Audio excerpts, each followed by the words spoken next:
तो आज हम इस वीडियो में आपको बताएंगे कि क्वालाकॉम का कोई भी सेट आपको फ्लैश करना है। जैसे सेट आता है एम आई लोगो पे रीस्टार्ट होता है, एम आई लोगो पे हैंग है, या सेट ऑन होके पूरा एम आई लोगो पे जाके पूरा सेट मीनू पे जाता है फिर ऑफ हो जाता है। मैंने कई बार ऐसी प्रॉब्लम देखी है, एम आई लोगो पे रीस्टार्ट होता है।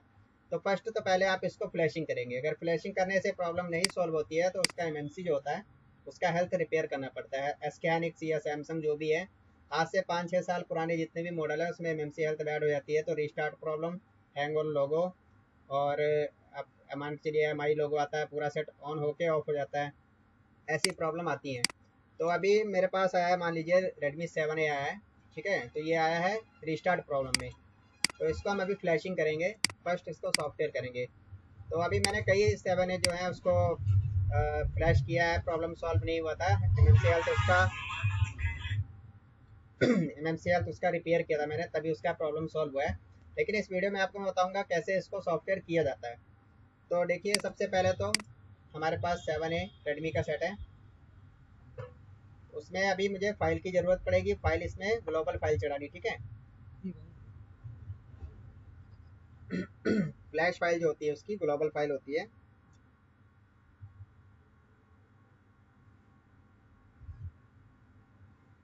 तो फाइल हमने रखी हुई है। आप अगर फाइल आपके पास नहीं है तो फाइल आप कहाँ से लेंगे? जैसे कि आप फाइल डाउनलोड करनी है,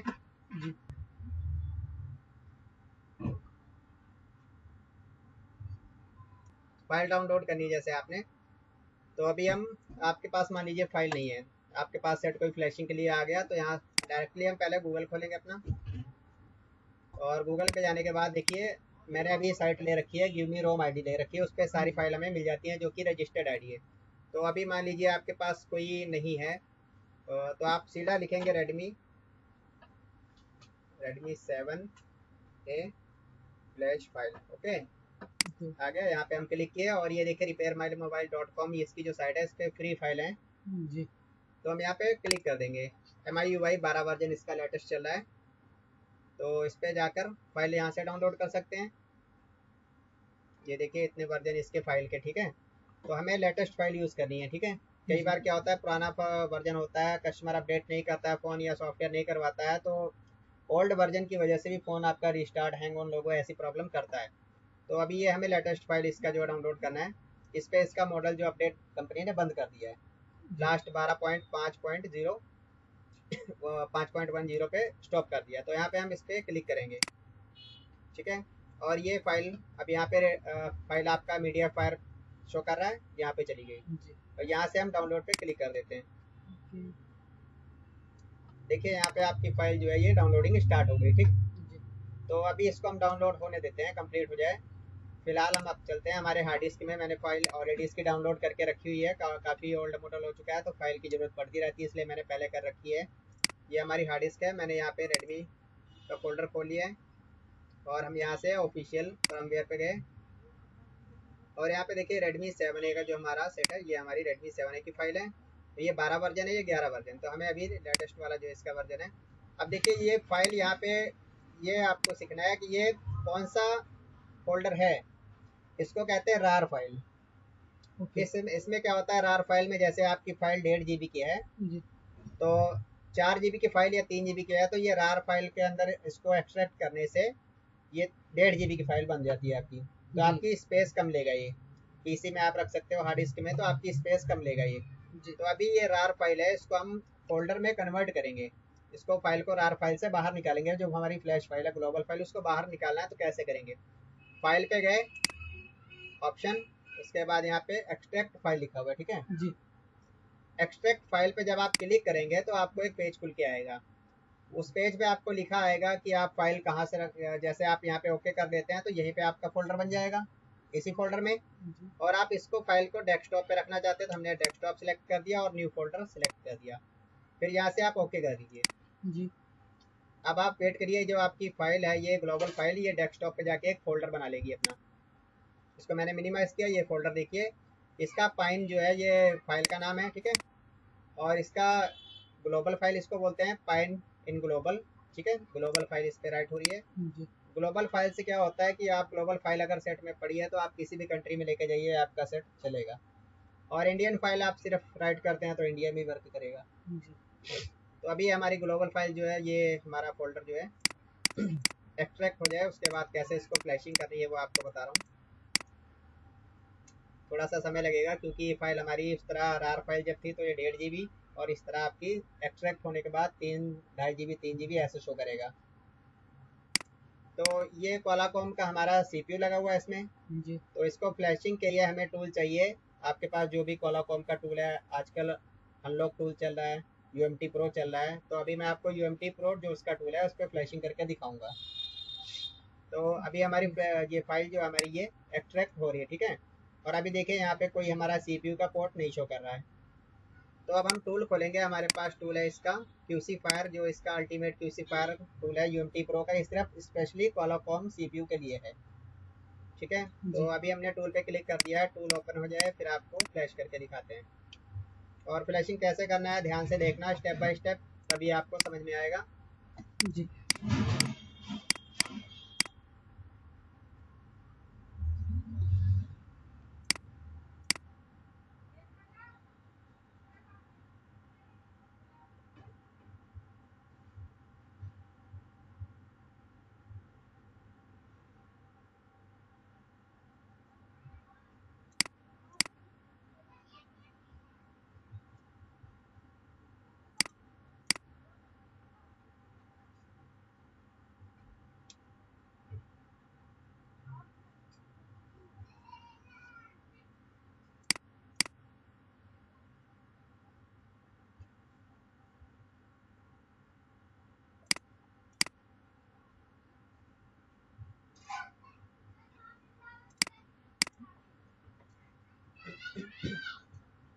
देखिए यहाँ पे टूल हमारा खुल चुका है, ठीक। जी। टूल का नाम ultimate multi tool QC fire 9.4, ये हमारा टूल का लेटेस्ट वर्जन है। ये अपडेट होता रहता है, जैसे आपकी फाइल अपडेट आती है वैसे टूल का भी अपडेट आता रहता है। जी। टूल अपडेट में क्या होता है, लेटेस्ट मॉडल इसमें जो है ऐड हो जाते हैं। कुछ मॉडलों के जो नए मॉडल है उसके FRP है पैटर्न कुछ या फ्लैशिंग नहीं दिए रहते हैं, तो अगली अपडेट में ये मॉडल ऐड कर दिए होते हैं कंपनी ने। जी। तो हमारा टूल खुल चुका है, फाइल हमारी देखिए डेस्कटॉप पे फाइल का एक फोल्डर बन चुका है। इस फोल्डर को हमने खोला, अब यहाँ पे देखिए इतनी फाइल आपको शो करेगा क्वालाकॉम में, तो इमेज लिखा होता है, इमेज को खोलेंगे आप तो ये फाइल आपकी शो करेगा। और इसमें जो टूल में हमने सेलेक्ट करनी है वो फाइल हमारी जो होती है उस पर लिखा होता है राव प्रोग्राम 0। जी। तो यहाँ पे देखिए राव प्रोग्राम ये 0 लिखा हुआ है, ठीक। जी। यही फाइल हमें वहाँ पे यूज़ करनी है, तो यहाँ से हमें कुछ सेलेक्ट नहीं करना, ये हमारी फाइल डेस्कटॉप पे आ चुकी है। जी। अब इसको हमने फ्लैश करना है तो हमें Redmi 7A मॉडल सेलेक्ट करने की ज़रूरत नहीं है, ठीक है। ये हमने यहाँ पे प्रोग्राम पे सेलेक्ट किया, 3 डॉट पे गए, यहाँ से हमने इसकी फ्लैश फाइल जो है ऐड करनी है। तो हम डेस्कटॉप पे गए, डेस्कटॉप पे हमने इसकी फाइल को रखा था, ठीक। ये हम इसकी फाइल लिए और इसके बाद फोल्डर खोले, इमेजेस में गए, फिर वहाँ से गए राव प्रोग्राम 0, ठीक है। ये जी। फाइल हमें सेलेक्ट करनी है, यहाँ पे ओके कर दीजिए। ये इतनी फाइलें हमारी ऐड हो चुकी है, ठीक है। जी। तो अब ये फाइल ऐड होने के बाद हमें कुछ छेड़खानी नहीं करनी है, सिर्फ यहाँ पे हमने फ्लैश पे क्लिक कर देना है। ओके। फ्लैश पे क्लिक करने के बाद अब यहाँ पे EDL मांगेगा। अभी आपके पास EDL आपको नहीं पता कि कैसे कनेक्ट करना है, आपके पास बूटिंग केबल नहीं है EDL वाली, तो आपने सीधा गूगल पे जाना है। और हमारे पास Redmi 7A का सेट आया है, उसको EDL मोड पे कैसे लेके जाना है, Redmi 7A EDL पॉइंट, ठीक है। आपने लिखना है जी। Redmi 7A EDL पॉइंट, तो वहाँ पे आपको ये इमेजेस पे जाइए, वहाँ पे आपको दिखा देगा ये हमारा EDL पॉइंट है,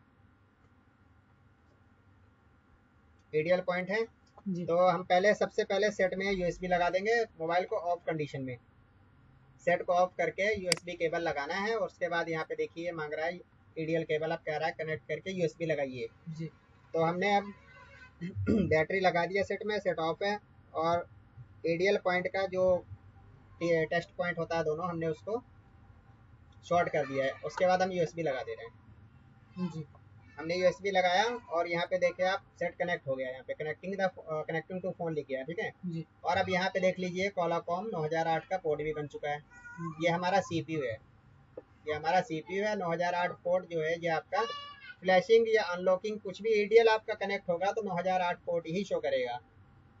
अगर यहाँ पे ये पोर्ट नहीं शो कर रहा है तो आपका EDL नहीं बन रहा है, और EDL नहीं बनेगा तो आप ना अनलॉकिंग कर सकते हैं ना फ्लैशिंग कर सकते हैं।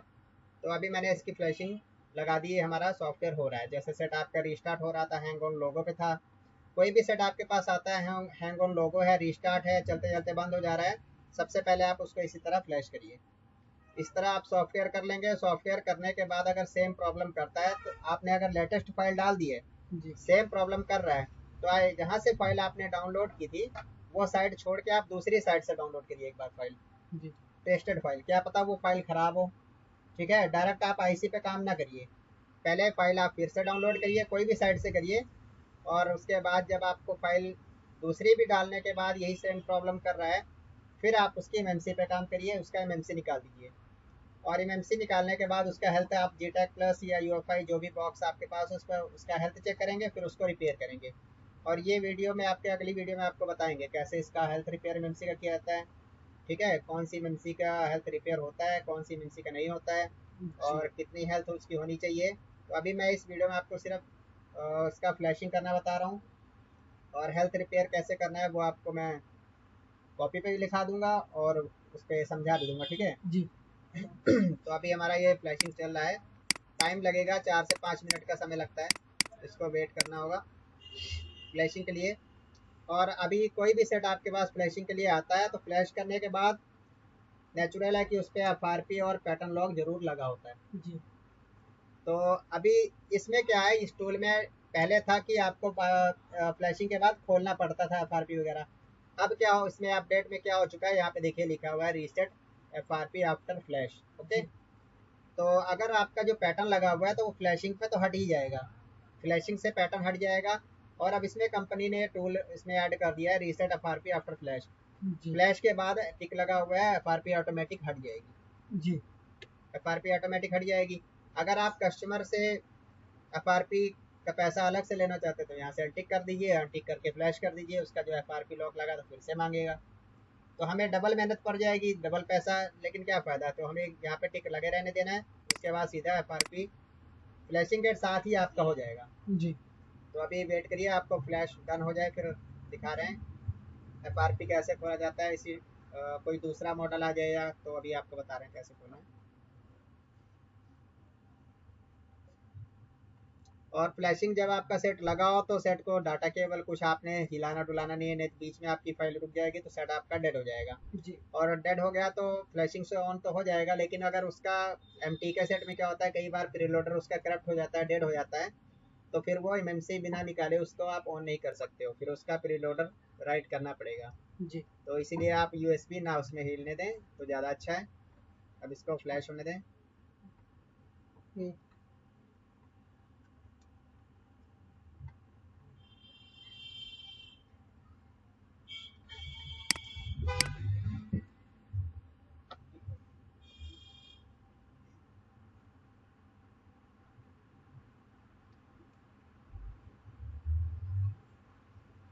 रेडमी का कोई भी सेट आपके पास आता है, रेडमी का या क्वालाकॉम का कोई भी सेट आता है जिसमें क्वालाकॉम सीपीयू लगा, तो इसी तरह आपने फ्लैशिंग करना है। ओके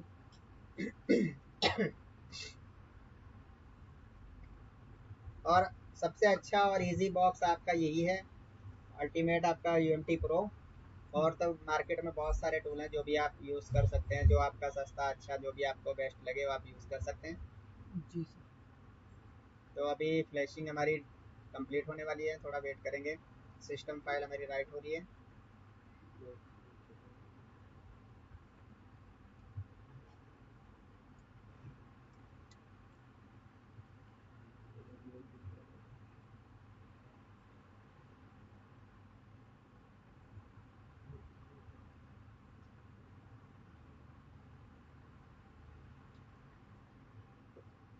जितनी फाइल वहाँ पे टिक लगा हुआ है सारी फाइल एक एक करके राइट होगी इस पर। ठीक है, इसलिए उस पर टाइम लगता है।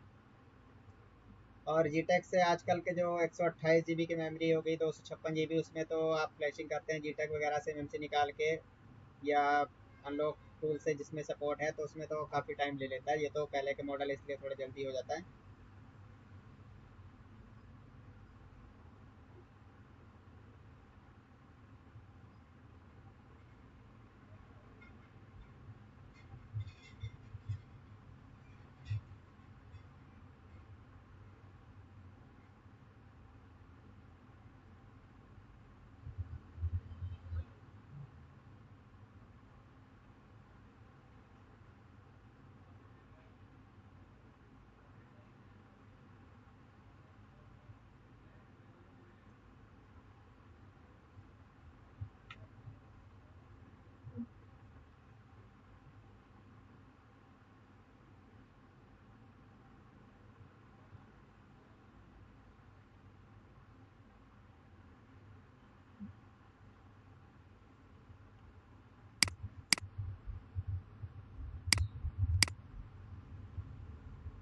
तो देखो यहाँ पे फ्लैशिंग हमारी जो डन हो चुकी है, ठीक है।